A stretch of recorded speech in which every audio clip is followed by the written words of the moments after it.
Good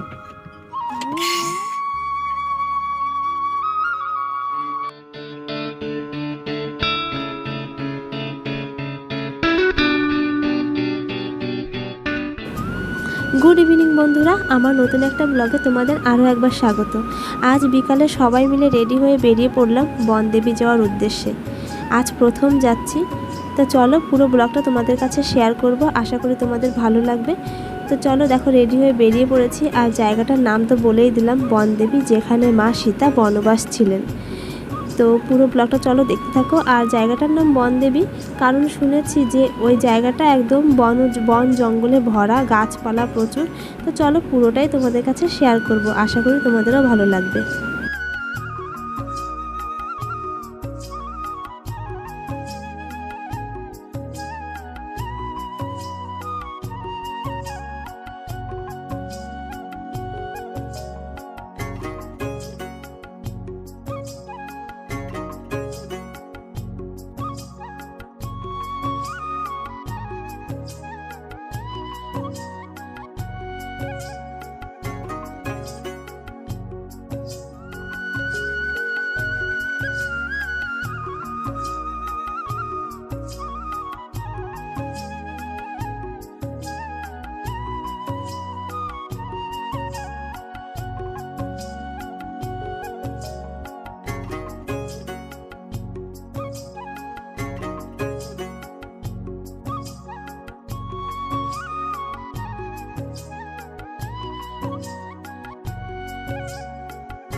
দেখো বন্ধুরা, যত সামনের দিকে এগিয়ে যাচ্ছে তত হচ্ছে গাছপালা, জঙ্গল। এই জন্য জায়গাটার নাম বনদেবী। তো আগের থেকে মানে জঙ্গলটা একটু কমেছে শুনেছি, কারণ বাড়ি ঘরদুয়ার হয়ে গেছে। তো দেখো আমরা চলে এলাম। আর এখানে না প্রচুর বাঁদর আর প্রচুর হনুমান। মানে মা সীতা এখানে বনবাসে ছিলেন, আর এখানে হনুমান বাঁদর থাকবে না, এটা তো কখনো হতে পারে না। তো এখানে এসে দেখলাম প্রচুর বাঁদর, প্রচুর হনুমান। তো চলো তোমাদের কাছেও শেয়ার করব যতটুকু পারবো। আর একটা কথা, আমি না মোবাইলের যখন মানে মোবাইলটা যখন বের করে যখন ভিডিও করছিলাম, আমার এত ভয় ভয় লাগছিল যে মানে বাঁদর হনুমান কখনো হাত থেকে নিয়ে না চলে যায়, এই একটা ভয়। আর ওই যে দেখো মন্দিরটা দেখা যাচ্ছে, এখনও তৈরি হচ্ছে, তোমরা দেখতে পেলে উঁচু। তো চলো, এই দেখো এই দেখো এই দেখো, এই যে একটা বাঁদর গেল। তো চলো যাওয়া যাক।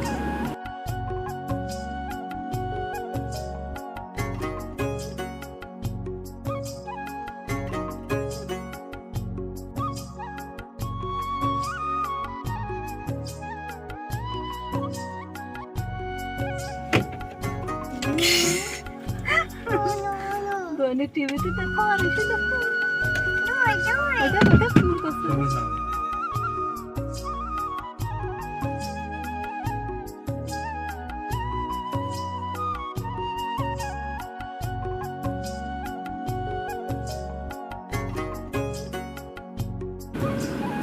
তো বন্ধুরা, এই যে দেখো মন্দির এখনও কমপ্লিট হয়নি, আর আমাদের পুজো দেওয়া হয়ে গেছে। পাশে একটা পুকুর আছে, আমরা যেতে পারিনি। আমরা এসেছি মানে এসে না একটু দেরি করতে পারিনি, মানে এসেছি আর হচ্ছে পুজো দিয়েছি, আর এই দুই একটা দোকানপাট আছে, এখানে একটু ঘুরেছি, তেমন কোনো কিছুই কেনা হয়নি। আর দেখো ফাঁকা, মানে এখানে হয়তো একটা অনুষ্ঠান হয় বা পুজো, মানে একটা সময় আছে যে সময়টা জমজমাট বেশি হয়। তো এখন তো সেই সময় না, আর এসেছি হচ্ছে বিকালবেলা আমরা। তো দেখো ভিড় ঠিক তেমন নেই। আর এই দেখো কত বাঁদর, কত হনুমান এখানে আছে। তো চলো, আমরা পুজো দিয়ে বেরিয়ে গেছি। তো চলো যাওয়া যাক। পাশেই একটা পার্ক আছে, সেখানেও যেতে পারিনি, দেখলাম বন্ধ, মানে বন্ধ হয়ে গেছে আর কি। এমন টাইমে এসেছি মানে তেমন ভিড় ভাড়ও নেই, আর পার্কটাও বন্ধ। তো ঘোরা আর আমাদের তেমনভাবে হয়নি।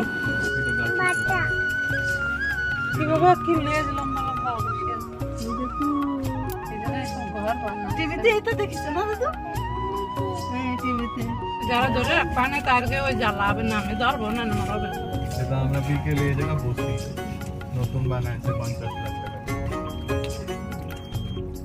আছে এই চারিপাশ দিয়ে যে ইটা লাগানি না এই দিয়ে হাঁটি 2 রাউন্ড হাঁটে তো যায় এই রাউন্ড দিয়ে ওই দিক দিয়ে হাঁটে এবারে আর আসে নাকি মহল্লার সব বিটিরা বসে রয় কোন মহল আরে এই সব কলোনি রে দাও এই যে কত বিটি বসে রয় এরা সব বাচ্চা কাচ্চা নিয়ে এসে ওই দেখো নিচেও বসে রয় এত ভালো ওই যে নিচে যে আমার আনতে আসতে না আমরা ব্যাংকের ম্যানেজার আছে ওই যে নিচে আমার একটা দে প্রিয়া মাসি একটা না আর নেই তোড় के খাওয়া যাবে ওটাই যা রাইট হয়ে যাচ্ছে যে রাইট এইটা তোর জন্য রাখো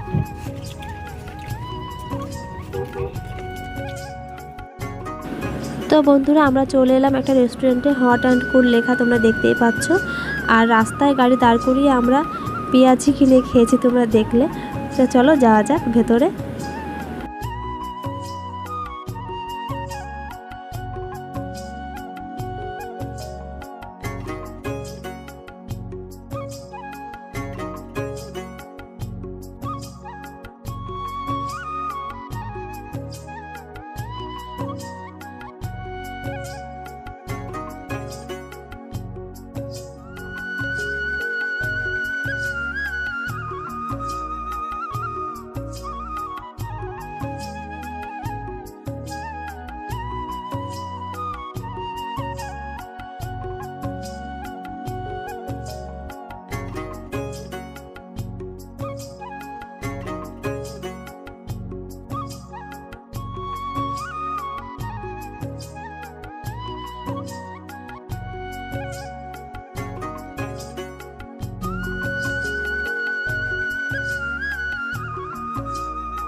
তো বন্ধুরা আমাদের খাবারটা চলে এসেছে। আমরা অর্ডার করেছিলাম ডোসা। তো এখান থেকেই খেয়ে বাড়ি গেছি। আর রাত্রেবেলা আমাদের খাবারটা খেতে হয়নি, মানে রাতের খাবারটা বাড়িতে গিয়ে আর খেতে হয়নি, সন্ধ্যা হয়ে গেছিলো যেহেতু। আর এই রেস্টুরেন্টের বাইরে না আমরা যখন ঢুকছিলাম, পাশে এত সুন্দর একটা ফটোশ্যুট করার জায়গা, মানে বেশ বসার জায়গা, কিন্তু সেখানে ফুল দিয়ে খুব সুন্দর করে সাজানো। আমরা ওখানে ফটো তুলেছি, সেখানের ভিডিওটা করতে পারিনি। তারপর বন্ধুরা আমরা খেয়ে চলে গেছিলাম। পাশেই হচ্ছে আইসক্রিমের একটা স্টল আছে, যেখানে এত সুন্দর সুন্দর আইসক্রিম আছে। হ্যাঁ, তো সেখান থেকে আমরা কর্নাটো খেয়েছি। তা এখানেও না খুব সুন্দর ফটো তোলার জায়গা করা আছে, তো সেখানেও ফটো তুলেছি। তারপর আমরা বাড়ি চলে গেছি। ও এই যে দেখো, দেখতেই পেলে অল্প একটুখানি। তারপর আমরা বাড়ি চলে গেছিলাম। তো এখানে ভিডিওটা এন্ড করছি। কেমন লাগলো কমেন্ট করে অবশ্যই বলো। আর হ্যাঁ, যেখানে গেছিলাম না বনদেবী, সেইখানে মানে আর একটু সময় যদি দাঁড়াতে পারতাম বেশি ভালো লাগতো। কারণ মানে কেমন হয়েছে বলো তো, আমরা গেছি, পুজো দিয়েছি, আর হচ্ছে ওখান থেকে বেরিয়ে গেছি। মানে দোকানও ওখানে যে 2-একটা দোকান ছিল সেভাবে ঘুরতে পারিনি, কারণ বাড়িতেও একটু আসার চাপ ছিল। আর মানে যে ভাইয়ের সাথে গেছিলাম ওর একটু কাজ ছিল বলে আমরা হচ্ছে সেখানে দাঁড়াতে পারিনি, মেন কথা। তো ভিডিওটা এখানে এন্ড করছি। ভালো লাগলে লাইক কমেন্ট শেয়ার করো। দেখা হবে নেক্সট কোনো ব্লগে। তো আজকের মতো টাটা।